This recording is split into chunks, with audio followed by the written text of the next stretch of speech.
Oh my god, this has gotten crazy, dude. Okay, so, I'm gonna schedule the videos one after another because I already finished Monday's video, and it's probably more important that with Monday's video, I kind of keep everything toward the allegations. So consider this a part 2 to yesterday's video because I'll schedule this for Tuesday.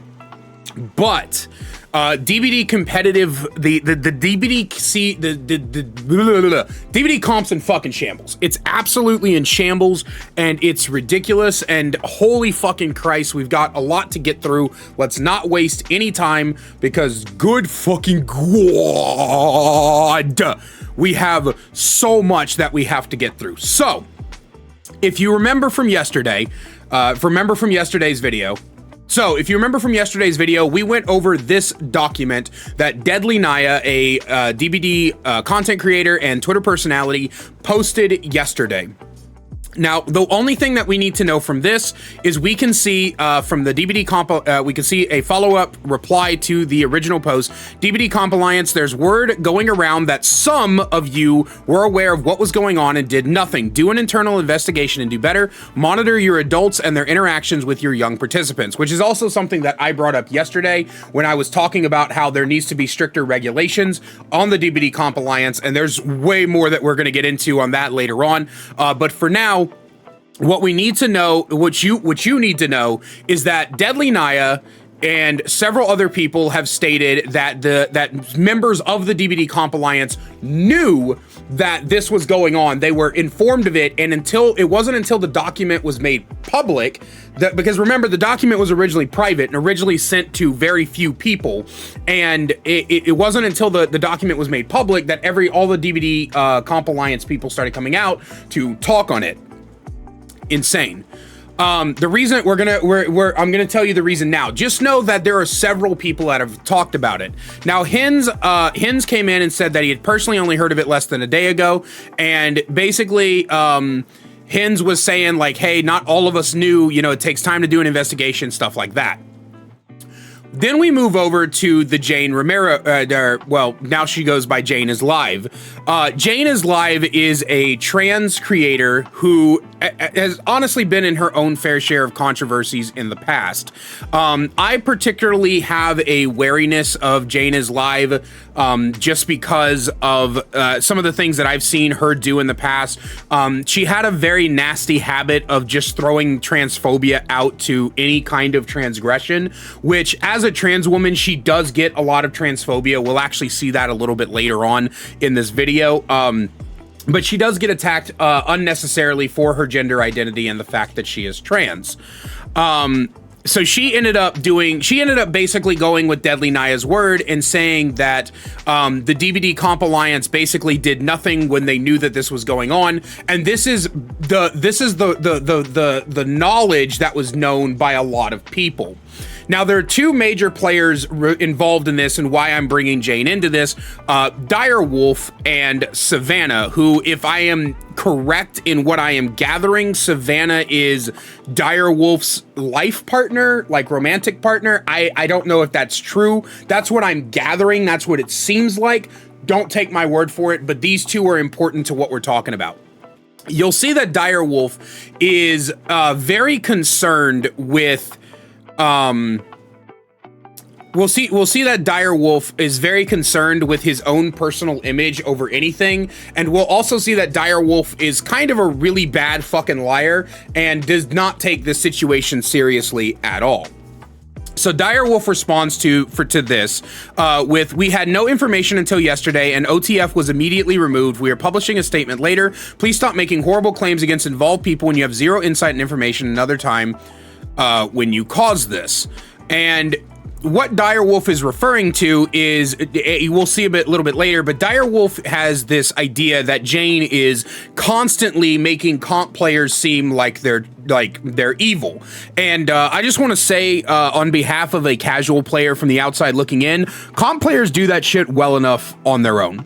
I'm sorry, but comp players do that shit well enough on their own. So I don't want to hear any of this bullshit that it's Jane that does it. But you'll notice down here, Savannah basically comes after Jane, and comes after Jane, and Jane said, "Why are you jumping at me instead of speaking with the source and even more important, defending the victims? You were faster at commenting here than commenting the story. That is a red flag." And this is actually correct. Jane is actually correct when she says this. A lot of the DBD competitive people were quicker to defend their honor than they were to speak out against what happened. We saw DBD Comp Alliance people known for the DBDCA who were quicker to jump up and go, no, you don't understand. And Direwolf is doing this like insanely. But one thing we need to point out is how Savannah is a transphobe. So we see down here, Jane responds, "Girl, you bringed in COTF, and now you say you wait for the answer. I find this even worse. Like, you throw them from the cliffs like it's nothing. The more you speak, the more disappointed I am." And then Savannah does the alt-right, "Did you just assume my gender?" bullshit. Now, as Hobblegoblin points out here, she had Miss Savannah in her fucking, in her display name, and then she changed it once she did this alt-right crap, so she could, once she did this alt-right crap, so that she could basically pretend like, you know, she actually has a point here. And keep in mind, the only reason she's doing this "did you assume my gender" crap is because Jane is trans. And like I said, there was a reason I brought up that Deadly Naya and many other people were bringing in to question the DBDCA's involvement within the grooming allegations. It's because no other person has been attacked like Jane has, and it is 100% because of her gender identity. Direwolf then posts a DMs between him and Jane.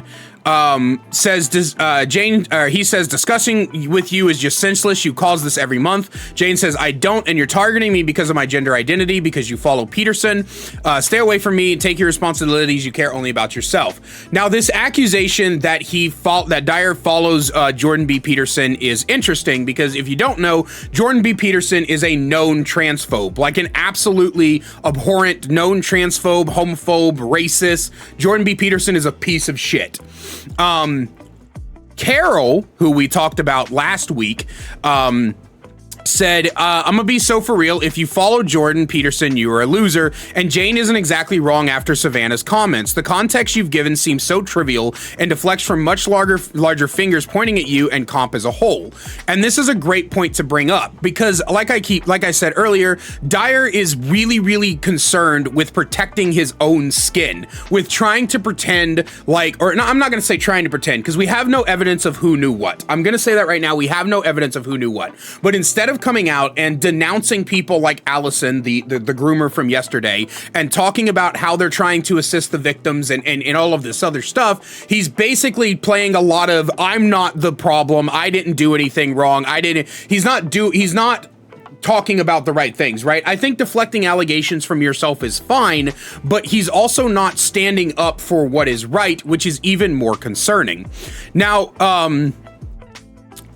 Now, this was posted at 9:33 p.m. On August 19th, which is yesterday. It's currently 12:36 p.m. on August 20th. Direwolf responded to this at 6:29 a.m. this morning. So basically a few hours afterwards, saying, "Fun fact, I do not follow Peterson, and this is another example of how we just take an accusation instead of checking ourselves if actually true." Now, the problem with this is that this was posted at 3:48 p.m. So Carol's response was around 6 hours later. And then his response was a whole ass like 10 hours, 12 hours after Carol initially said this. We don't have any proof that he followed Peterson. Unfortunately, there's no screenshots. But you can unfollow people. So it's very telling that Dyer is consistently trying to make, like I said, trying to save face. But what's even more is you'll find inside of Dyer's comments a lot of transphobia toward Jane. Thank God I blocked this diseased person. It surprises me that people still defend his goofy ass. There's always some new pronoun problem. So you'll see that there's some things like, it surprises me that people still defend his goofy ass. There's always some new pronoun problem. Dyer has not denounced this at all. Dyer has not denounced a single instance of transphobia or the grooming or anything like that. He hasn't denounced anything. He hasn't stood up for anything but himself, which is incredibly telling on Dyer's part. And this is one of the big things that I wanted to kind of point out when I say, you know, DBD is the DBD comp is collapsing on itself, because a bunch of people are just outwardly being transphobic, not talking about the grooming allegations or anything like that. Now, in that regard, we have resident weirdo Roxana GV, who in the past has done things like policing how SA victims experience trauma and basically being a complete and utter jackass to other SA victims, saying that the woman who sent pornographic images to minors and who was talking to minors like they were in a relationship with them is not a pedo or a groomer. And it's actively ridiculous that you could read that entire document we went over yesterday and think this. But again, I'm not surprised, because Roxana is a horrible person. On that regard, at the end of the video yesterday, the DBDCA ended up releasing a document, or a statement, I should say, on the situation. What makes it incredibly frustrating is that some people have pointed out that it looks like AI was used in order to write the document. And in order to kind of prove this, Gorgia over on Twitter ended up posting this prompt from ChatGPT. And if you go through the prompt and you read what is being scrolled through, it is incredibly similar, almost exactly like the document that the DBDCA put out. Now, in response to this accusation, Hens has come out and said that Dyer wrote it in German. Dyer wrote it in German and then translated it into English using a translator app called Grammarly to catch mistakes and suggest better wordings. And then he reviewed the suggested wordings are really, and what he wanted to say, AI-based, not always hits the tone. The problem with this is that translators don't work that way. They don't, when you translate between languages, it's not like you're taking one word and then finding its equivalent in another language. There is a lot of problems with that, because some words in, for example, English don't exist in other languages. Like the term lambast, to attack or defame or something like that, is not a word that exists in other languages. So if you try to translate the word lambast into another languages, it can come out as something like berate or criticize or something like that. Whatever that other language has, that's the equivalent. It's hard to do a one-to-one transference because that's not how linguistics work. The other problem is that linguistics often clash whenever it comes to things like, for example, if you were to say good morning in English, other languages might have a word that is the equivalent of what good morning means as a culture, right? You say good morning to say, hey, it's the morning time, I hope you're doing well, right? Whereas in other languages, they might have like one word that means, hey, it's the morning time, I hope you're doing well. Let's say it means, the word means happy morrow or something like that, but it's one word. Well, translators, like translator apps, are not going to take good morning and turn it into that one word that means happy morrow. What they will do instead is they'll find the word for good, they'll find the word for morning, and then they'll directly translate it into two words. And that's how you get these really awkward sounding translations whenever you're going from language to language. The other problem is that he said he used Grammarly, but as Gorgia pointed out, this isn't Grammarly, this is ChatGPT, and the document is almost word for word. So at this point, I feel like Hens kind of felt betrayed by Dyer and a lot of other things, because Hens ended up posting this.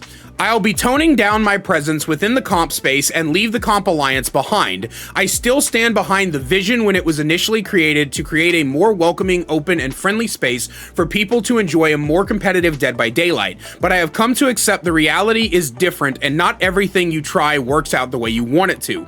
I can't control the space enough to put my name behind it, so I will step back from it and focus on my main objective, which is to create fun Dead by Daylight content. But that does not mean I will not host tournaments anymore. I have news on the matter very soon. Now, I'm not going to wait for this update.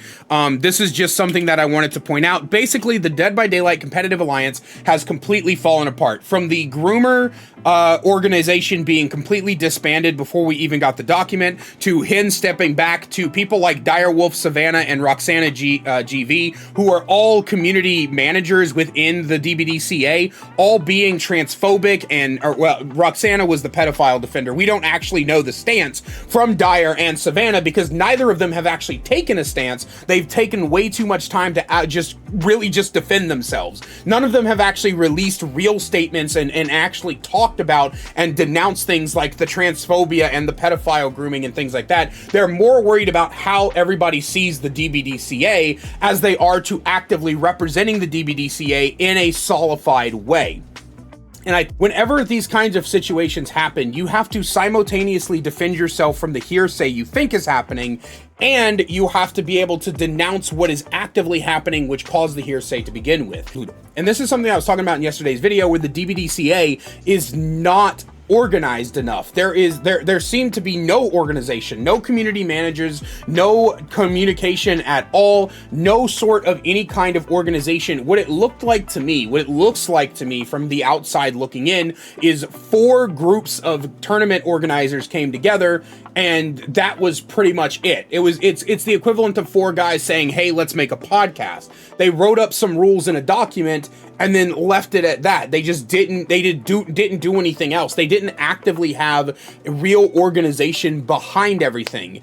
And because of that, because of this issue, because of that problem, I personally think that the DBDCA needs to be completely disbanded. And if anything like that was ever built again, it needs to be built from the ground up with proper staffing, proper rules around the minors within their league, and everything like that. But yeah, let me know what you think down below. And as always, a great big special thank you to my channel members listed on screen now. If you want to find out how to become a channel member today, get awesome perks like seeing videos early, merch discount codes, and more, then please click that join button down below.